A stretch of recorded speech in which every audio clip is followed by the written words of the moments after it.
And just scrying call to once again.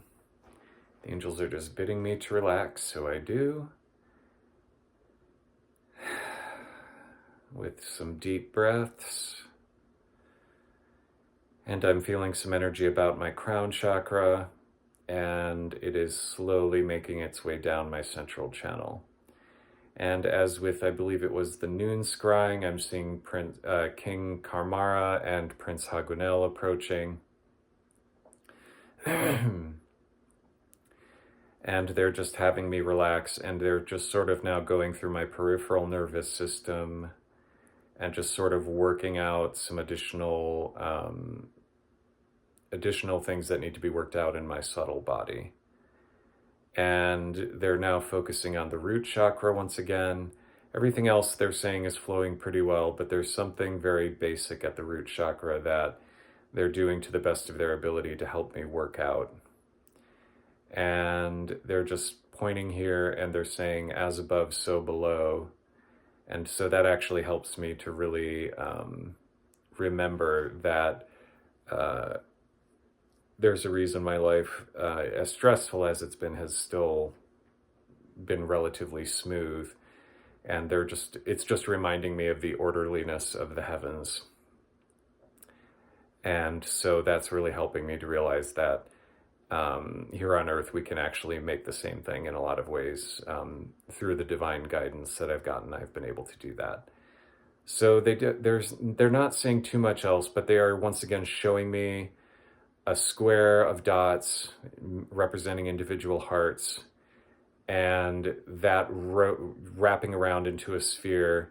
They're showing it sort of tied off, and then that coming into another sphere, and then that end being tied off and coming into another sphere, and so on. And they're showing this sort of,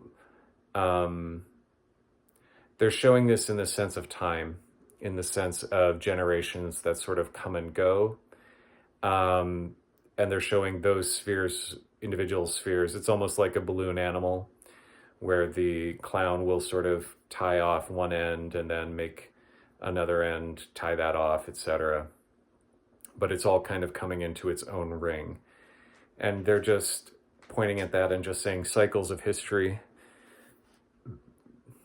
is represented by this.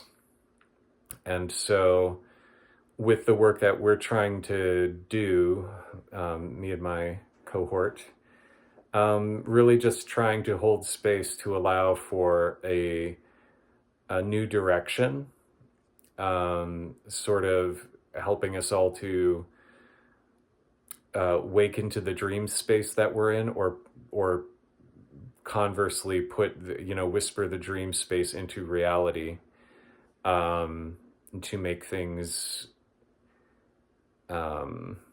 to allow for more freedom, basically, and come to a reckoning with who we are at the same time.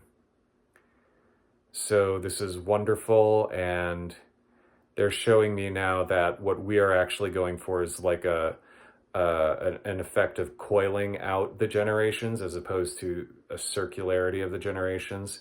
And of course, I'm hardly the only person doing this, or even the small cohort that I know of, but it is a group in the millions that they're saying, and that each one of us is playing a special part. So, and our unique part. And, the people who are learning, they're doing their part, and the people who are ignoring, less so.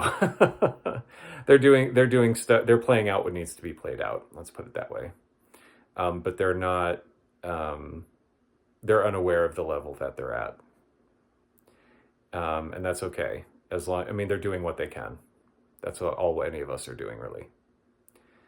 And we all exist in all the levels anyway, so at any rate, the angels are reminding me not to prejudge anybody, so that's also important. And they're also reminding anybody watching this not to do the same, because we don't know what other people are going through, or what they're working on, frankly.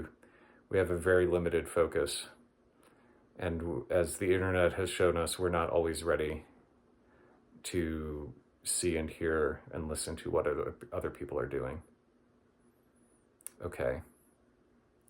So I'm looking for anything else. And they're saying no, but this is actually um, pretty nice and helpful in the sense that it's very validating, and at the same time, it's showing a direction that the collective is moving towards, or could be moving towards potentially. So anyway, that's it, and thus ends the vision.